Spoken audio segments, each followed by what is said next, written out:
It's a surgical procedure that will save hundreds of lives, and it was developed right here in Jacksonville.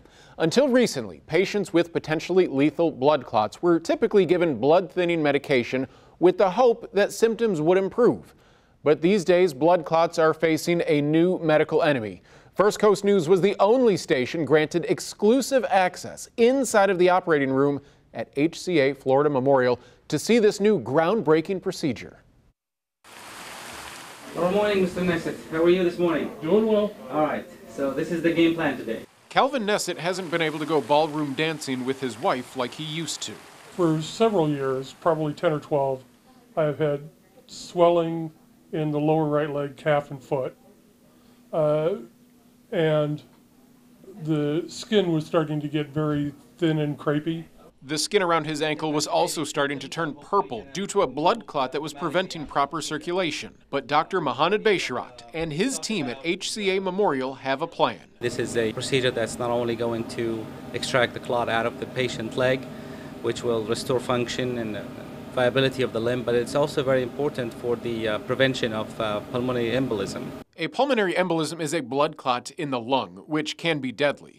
The procedure today is a deep vein thrombosis, which will not only remove the clot from Nessett's leg, but will also prevent that clot from migrating to a vital organ like the lung, which could kill him. As the patient is wheeled to surgery, the team that will be in the room puts on protective gear. No scalpels or anesthesia will be required. The whole entire procedure is going to be done through a little needle stick here right behind the knee. And the patient is awake the whole time in order to give feedback about discomfort during the procedure. So Nessett, you're about to feel a little pinch here behind your knee. Okay. We're here inside the cath lab where Dr. Beisharat is actively working on the patient to take out the blood clot in his leg. Dr. Beisharat will insert a catheter through the incision point to follow the vein up to the site of the blood clot. And how are you able to actually control where the end of the catheter is when you're inside? This is the interventional wire, and this is a interventional guiding catheter. By manipulating the catheters at this end, it transfers the torque and motion into the actual vein. All with the hopes of lassoing the clot and pulling it out, hopefully in one piece. The team monitors the progress with live-time ultrasound imaging, which shows the catheter wire and even Dr. Beisharat's wedding ring. This vein has been chronically occluded for some time now. It's acting hard to get, but we will get it. In this imaging, the black coloring is blood, and where it stops is where the vein is clogged due to the clot. How common is it to have veins not be receptive to these catheters because they've been blocked for so long? This is one of them, in fact. We quite often see a lot of chronic DVTs, and chronic DVTs when the blood clot organizes into layers of scar tissue inside the vein.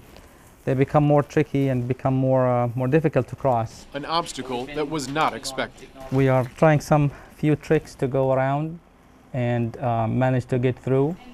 I mean, we will get it. A camera on the end of the catheter shows a 6-millimeter balloon expanding inside of the vein to give Dr. Beisharat extra space to work. All right, Mr. Nessett, that's it. We got everything we need now. We're gonna start taking out the clot. He's got the clot. And if everything goes as planned, it will come out with the catheter. What we call the moments of truth. The entire team stares at the live ultrasound imaging. Long black lines will indicate blood flow. Now the vein is wide open. But those moments of success when we see the vein open is just priceless. Life-changing for the patient awake on the table during the procedure. The vein was 100% blocked. That battery building a 66-year-old junker. As the catheter is removed, with it come chunks of the blood clot. But will the patient return to the dance floor with his wife? 100%. 100%. Everything we've done here is aimed toward improving their quality of life. But also, the other advantage is we have eliminated the chance of any of these blood clots to break off and go up to the lungs and the heart and cause more damage. All from a 45-minute procedure, and this tiny incision behind the knee closed up with a simple stitch.